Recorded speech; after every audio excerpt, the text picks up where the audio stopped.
Dalam sebuah hadis yang sahih kata Nabi SAW, Ala unabbiukum bi akbaril kabair thalathan. Mau enggak aku tunjukkan kepada kalian induk dosa besar? Dan beliau mengulangi sebanyak 3 kali. Qalu bala ya Rasulullah, para sahabat mengatakan tentu wahai utusan Allah.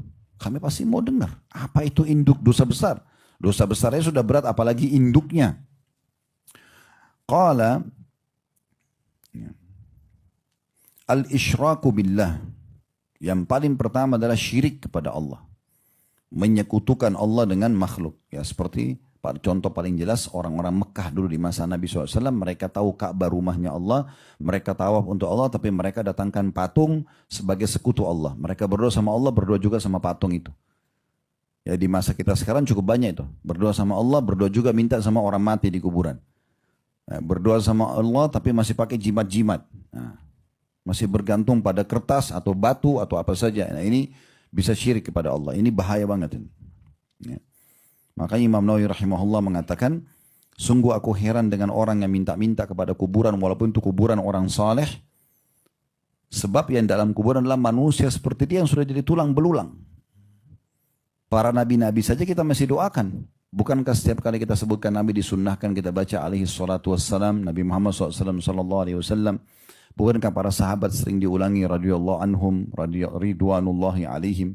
Orang yang sudah mati kita sering mengatakan almarhum atau rahimahullah, ya. Doakan. Walaupun dia orang saleh. Nah, kita doakan. Jadi bukan kita yang minta pada orang mati itu. Hati-hati. Yang kedua, wa uququl walidain. Kemudian durhaka pada kedua orang tua. Setelah syirik durhaka. Jangan pernah bantah kedua orang tua. Jangan pernah kurang ajar sama mereka. Merendah, mengalah, dahulukan mereka. Mumpung hidup. Kalau di sini yang masih punya orang tua hidup, saya dua-duanya sudah meninggal. Sudah tertutup pintu itu. Walaupun masih bisa, tapi tidak seluasa kalau mereka masih hidup. Kalau sudah meninggal masih bisa kita doakan, istighfar, umroh dan haji masih bisa. Tapi sebatas itu. Kalau masih hidup, bisa kita bawain makanan, bisa bawain minuman, bisa kita duduk hibur dengan buat mereka tersenyum, bisa kita pijat badannya, bisa kita berikan baju, sepatu, tas, apa saja, mobil, rumah, senangkan. Dan Allah mengatakan dalam surah Isra, wala taqul lahumma uffin, jangan pernah ucapkan kalimat ibu ini, ayah ini. Wala tanharuma, jangan hardik mereka berdua. Qul lahumma qawlan karima, dan ucapkan kepada mereka perkataan yang santun. Wakhfid lahuma janaha dhulli minar rahmah, dan merendahlah kamu kepada keduanya. Wa qur rabbirhamhuma kama rabbayani shaghira, dan ucapkanlah, ya Allah rahmatilah mereka, jagalah mereka, kasihani mereka sebagaimana mereka mengasihi aku di masa kecil. Dan doa ini berlaku walaupun orang tuanya sudah meninggal dan mereka ya belum sempat mengurus si anak ini.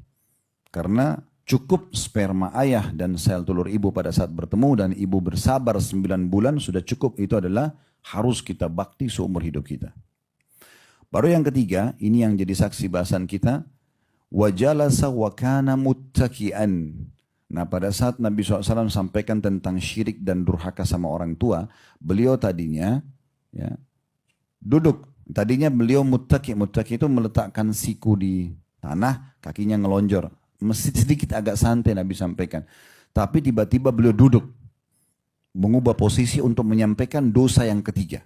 Ya, ini berarti berat banget. Lalu kata Nabi SAW, ala wa qawla zur. Dan ingat dosa besar yang ketiga induknya adalah dusta. Bohong ini.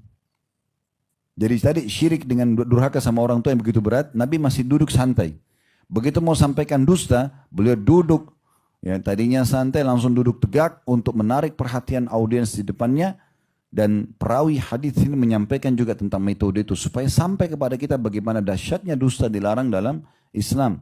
Karena di sini wajalasa wa kana muttaki'an. Tadinya dia muttaki', dia santai. Nabi SAW kemudian tiba-tiba duduk. Lalu beliau mengatakan ala wa qaulaz zur.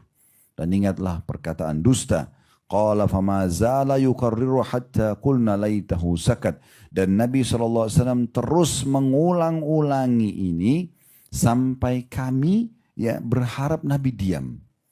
Nabi ingatkan, ingat induk dosa-dosa besar, syirik kepada Allah, durhaka pada orang tua, dusta, Bayangkan Bapak Ibu sekalian kalau 1 jam kita isi materi, ini aja yang saya ulangi. Telinganya kita jadi bengkak. Ya. Bapak Ibu ingat, syirik, durhaka sama orang tua, dusta. Terus saya ulangi. Ini perkataan para sahabat. Bukan mereka tidak ingin menerima sabda Nabi SAW, tapi karena Nabi ulangi terus. Mereka mengatakan, seakan-akan udah kami sudah faham ya Rasulullah. Jadi mungkin bisa diam gitu ya. Tapi mereka tidak bisa ucapin itu. Maksudnya di sini menggambarkan bagaimana Nabi SAW ingin audiensnya betul-betul faham ini induk dosa besar, berbahaya sekali buat kalian, jangan dilanggar, jangan lakukan. Nah, seperti itu penyampaiannya. Dan hadis ini tentunya hadis yang sahih diriwayatkan Bukhari di nomor 2654 dan juga 2 kali Imam Bukhari ulangi di nomor 5976 serta Imam Muslim juga sebutkan di nomor 143.